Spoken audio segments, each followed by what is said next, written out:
Hello, everybody. This is Gerald Salenti, and it's Wednesday, April 10th, 2024. And once again, we're honored to have with us a man of men who is a real American patriot in what the founding fathers used to believe in. And they wrote a thing called the Constitution and the Bill of Rights that had just been destroyed by the clowns running the show. Judge Napolitano, thank you for being here today. Pleasure to be with you, Gerald. Thank you for your generous introduction, as always.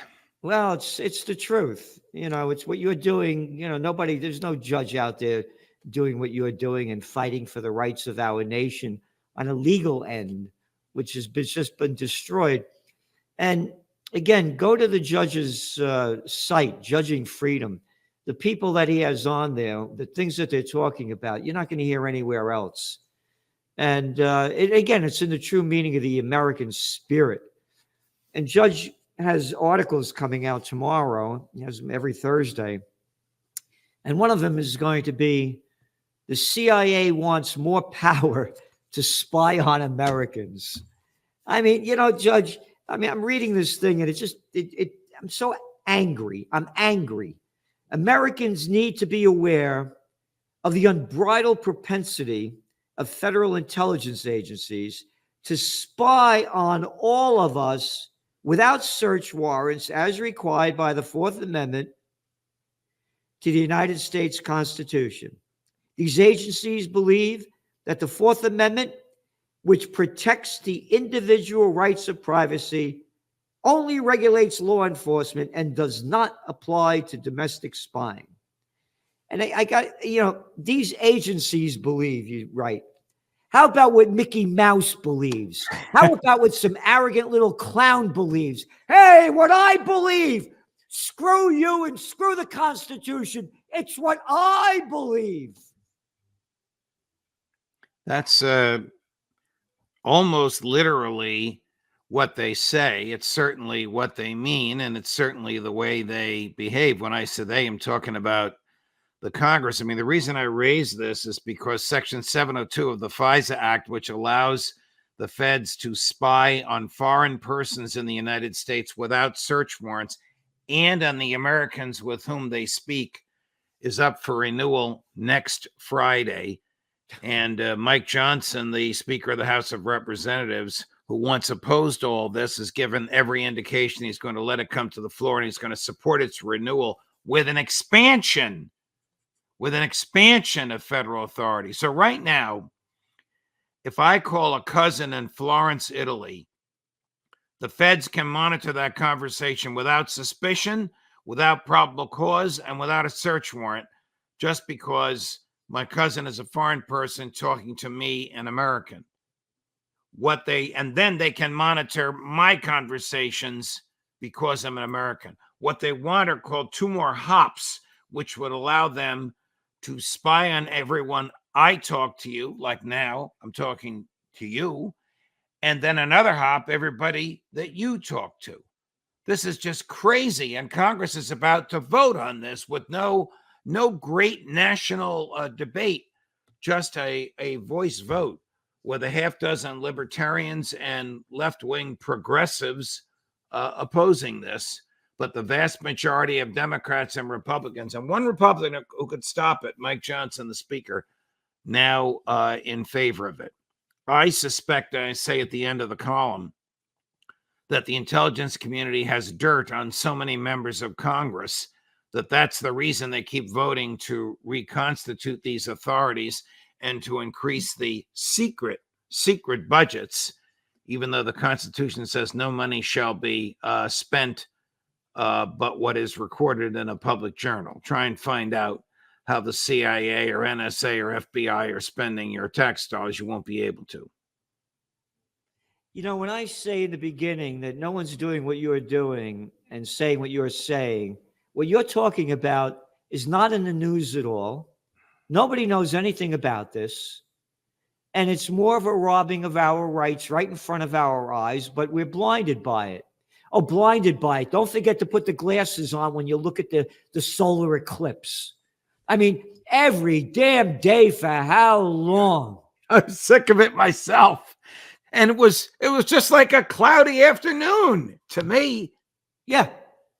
But what I'm saying is when I introduce you and say what you're saying and the importance of it and how it's not being reported in the media, this is the destruction of our nation in front of our eyes. Yes. And you talk about Mike Johnson, a little boy of nothing, a little jerk, a little piece of scum.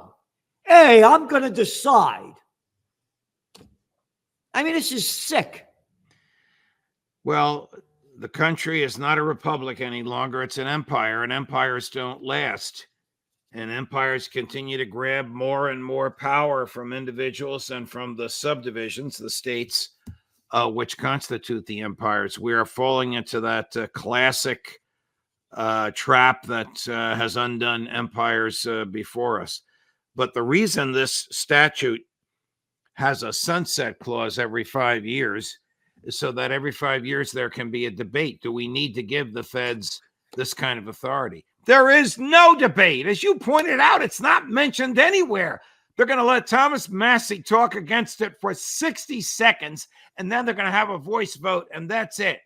And the intelligence community will be salivating at all their new authorities to spy on us without warrants because their appetite for learning our personal behavior is voracious. And because Congress has utterly failed to preserve, protect, and defend the Constitution it has sworn to preserve, protect, and defend. You go on to write here, all this changed 20 years later when President George W. Bush demolished Reagan's wall between law enforcement and domestic spying and directed the CIA and other domestic spying agencies to share the fruits of their spying with the FBI. Thus, thanks to Reagan and Bush and their successors looking the other way, CIA agents have been engaging in fishing expeditions on a grand scale inside the United States for 20 years, past 20 years. Even though the Constitution prohibits it and the charter of the CIA expressly says there shall be no surveillance in the United States and the CIA shall have nothing to do with law enforcement. All the presidents have rejected that. Harry Truman, and I'm not a fan. I believe Nagasaki and Hiroshima were acts of mass murder. Nevertheless, 20 years after he left the White House, 15 years after he left the White House, Truman condemned the CIA and said, this is not what I intended. This is not what I crafted. It should be disbanded. Kennedy threatened to disband it. And then November 22nd, 1963 came along. You mentioned again what Truman did. He said, this is what I did. Again, this is the power of these guys. This is what I did. I mean, look at the little jerks. They're telling you, what this guy was a haberdasher before he became president or something? Yes. A little boy of nothing. These are the people that are running and ruining our lives. You're right over here. The timing of the CIA's letter coincides with the decision Congress must make in the next 10 days, what you were talking about, whether to reenact Section 702 of the Foreign Intelligence Surveillance Act, allowing it to expire on April 19th or expand it as the CIA has requested. Section 702 permits warrantless spying on foreigners and the Americans whom intelligence agencies suspect communicate with them. Section 702 is as unconstitutional free pass for domestic spying. An unconstitutional free pass for domestic spying.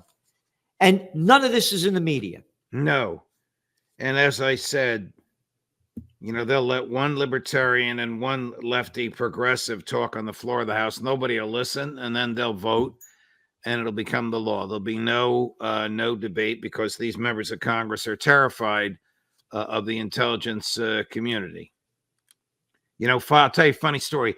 5 years ago, when this thing last was up for renewal, I was on Fox and Friends. I looked in the camera and I said, Mr. President, I know what's on your desk. It's a renewal of Section 702 of FISA.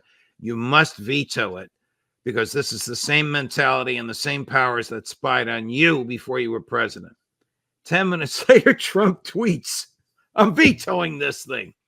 A half an hour later, Mike Pence, Paul Ryan, Mitch McConnell, Mark Meadows all go running to his office saying, what are you doing? What are you doing? You can't listen to the judge. He thinks the Fourth Amendment means what it says, but we all know there are these unwritten exceptions to it. You got to sign this thing. And he sends me a note saying, they twisted my arm. I signed it. Twisted his arm.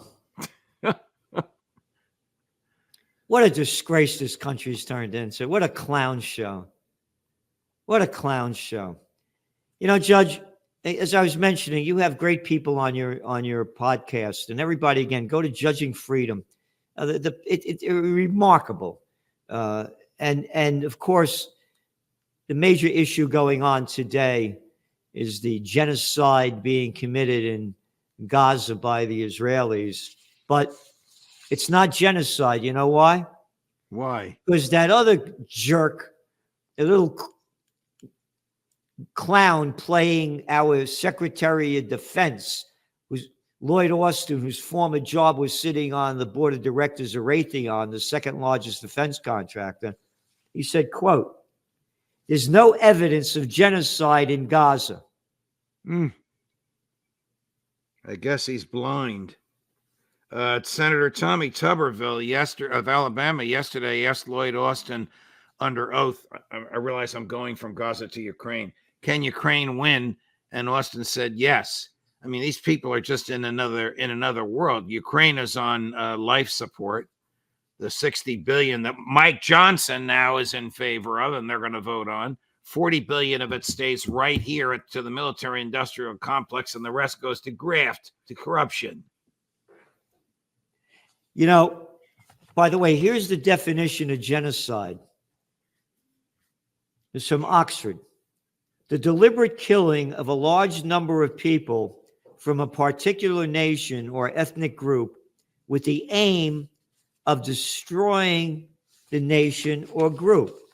And we talked about Trump's son-in-law, Jared Kushner, who said that Gaza land is, quote, very valuable waterfront property. And he said, quote, I would just bulldoze something in the Negev. I would try to move the people in there. I think that's a better option. So you can go in and finish the job.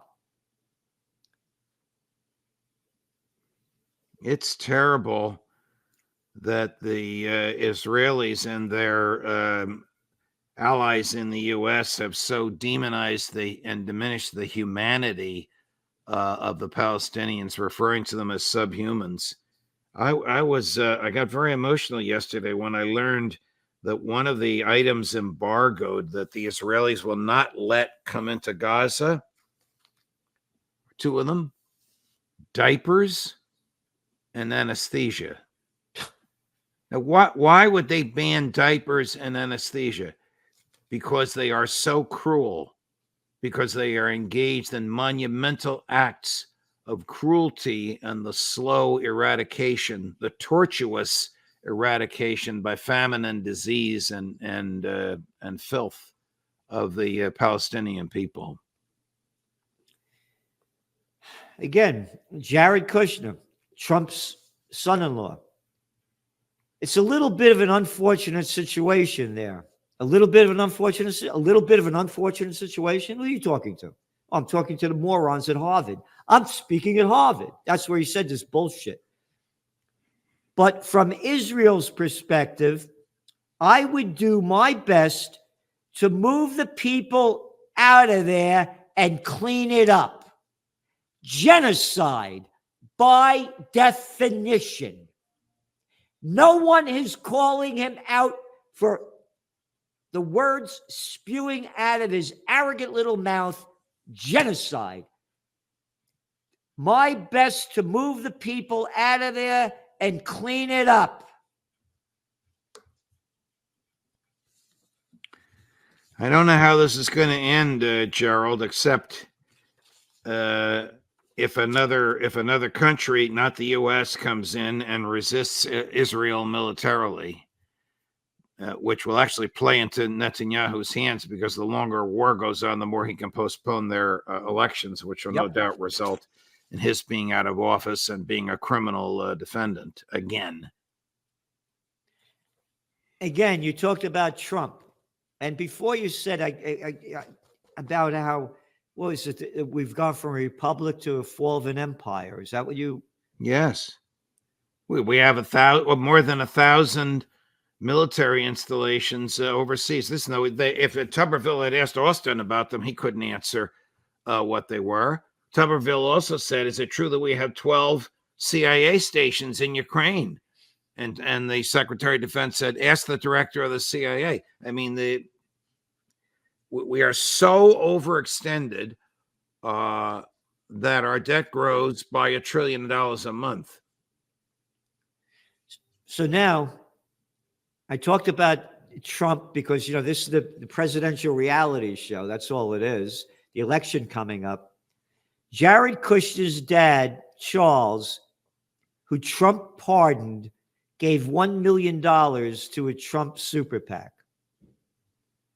Charles Kushner, the father of Donald Trump's son-in-law and the recipient of one of the former president's final pardons, donated $1 million to Trump's leading super PAC.